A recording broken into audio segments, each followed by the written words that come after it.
Bienvenidos a este nuevo episodio del podcast Voces de los Dioses. Hoy vamos a hablar sobre la titanomaquia. Y para hacerlo nos queremos remontar a la antigua Grecia, que es un tiempo en el que un dios no era una simple figura en un templo o una estatua, sino que eran seres que se enfrentaban entre sí en grandes batallas. Bueno, para lograr entender cómo empezó todo hay que ir al comienzo de los tiempos, donde los griegos pensaban que el mundo había surgido del caos, de un vacío sin forma, y que de ese mismo vacío habían nacido las primeras divinidades, donde está Urano, que es el cielo, y Gea, que es la tierra. Como ya les mencionamos anteriormente, esa es la primera generación de dioses, pero además hay otras dos generaciones. La segunda está conformada por los titanes, que es de la manera en la que nosotros los conocemos, que son Cronos y Rea, y la tercera está conformada por Zeus y Hera. Igual, no hay que olvidar que la transición de poder de una generación a la siguiente no siempre había sido fluida. Por ejemplo, uno de los titanes, que es Cronos, terminó destronando a su propio padre Urano para quedarse con todo su poder.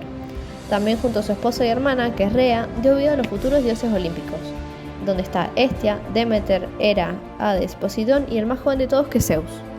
Una profecía oscura acompañaba a Cronos. Esta decía que uno de sus hijos lo destronaría de la misma manera que él había hecho con su padre.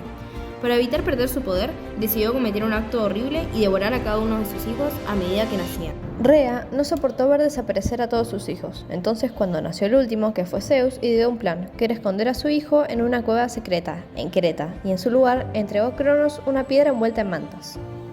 Zeus creció en secreto, protegido por ninfas y alimentado por la leche de una cabra llamada Maltea. Desde joven había sabido que estaba destinado a enfrentar a su padre y liberar finalmente a sus hermanos. Cuando Zeus alcanzó la madurez, decidió que ya era momento de enfrentarse a su padre. Y lo curioso fue que no lo hizo directamente con fuerza, sino con astucia. Se infiltró en el entorno de Cronos y preparó una poción especial. Claro, esa poción había obligado a Cronos a devolver todo lo que se había devorado. Uno a uno sus hijos fueron liberados: Hestia, Demeter, Hera, Hades y Poseidón.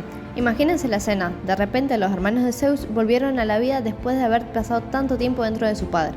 Algo terrible, pero al mismo tiempo una especie de reunión familiar. Una vez que la familia estuvo reunida, la guerra era totalmente inevitable.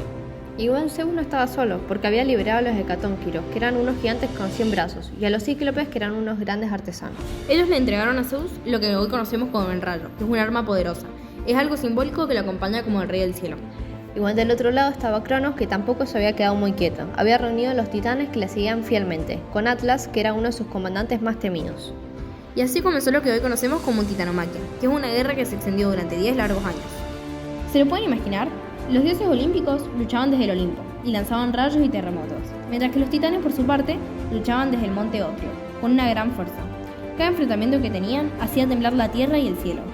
Esto ocurrió aproximadamente durante una década, donde la batalla parecía no tener ningún tipo de fin, porque ningún bando lograba imponerse. Hasta que la fuerza de los hecatónquiros inclinó la balanza. 100 brazos lanzaban rocas hacia los titanes, y por supuesto, también ayudaba el poder devastador del rayo de Zeus. Finalmente, los titanes fueron derrotados. También los que habían seguido a Cronos recibieron castigos muy terribles, porque fueron enviados al Tártaro, que es la prisión más profunda y oscura del inframundo, y fueron vigilados por los mismos hecatónquiros. Aunque no todos compartieron esa suerte, algunos titanes habían decidido apoyar a Zeus, como eran Temis y Prometeo. Prometeo más adelante tendrá un papel muy importante en la creación de la humanidad. En cambio, Atlas sufrió un castigo eterno, que es cargar sobre sus propios hombros el peso del cielo, y desde ahí su figura quedó como un símbolo de resistencia y condena. Con esta victoria el mundo se volvió a organizar. Zeus tomó el cielo, Poseidón el mar y Hades el inframundo. Así comienza una nueva era, la que hoy en día conocemos como la era de los dioses olímpicos. La titanomaquia no fue solo una batalla, fue un cambio en el poder, fue el paso del viejo orden al nuevo orden, fue el triunfo del orden sobre el caos. Aunque claro, esta no es la última guerra, tiempo después llega la gigantomaquia, cuando los olímpicos tienen que enfrentarse a los gigantes, pero esa es otra historia. Muchas gracias por escuchar nuestro episodio de hoy, esperemos que haya sido de su agrado y que hayan entendido bien el tema. Y si les gustó este tipo de contenido, pueden buscar más en nuestro podcast, que es Voces de los Dioses.